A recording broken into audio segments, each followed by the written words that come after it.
Hi, I'm Bill Smallman. Been in the ministry for 40 years, actually retired now.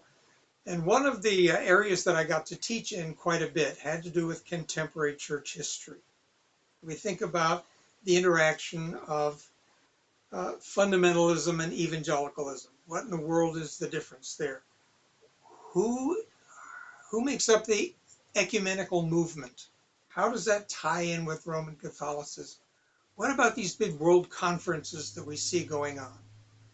One of the things I liked to do in studying our way through the 20th century and some things that really got to us back in the 19th century is to put together a timeline and see how these various things interact and influence each other, along with the impact of secular history. Really, nothing impacted the church more than what we call World War I. Back then, it was the Great War.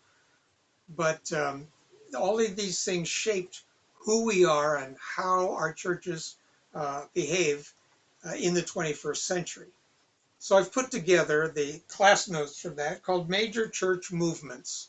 The title sounds harmless enough, but it basically looks at those major movements flowing through history, what things broke off from other movements and that sort of thing.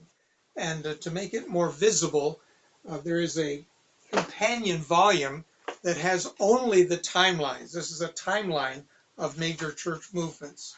So I put together just the charts that are there that show how various conferences came about, whether it's World Council of Churches, the Eastern Orthodox churches, Catholic fundamentalist conferences at various times, and we go decade by decade to see how all of these things interact and flow together to form what we know today as churches, whether they would call themselves fundamentalist or evangelical or ecumenical or a variety of other names.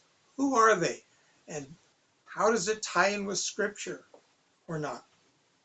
Is it important anymore? And that sort of thing. So these are available to you on our website, trustpages.biz, that's .biz, and you can order these anytime and use them in your own teaching or your own understanding of what's going on in the world today, the ecumenical and ecclesiastical world today, to understand who we can work with, who we can't work with, and why.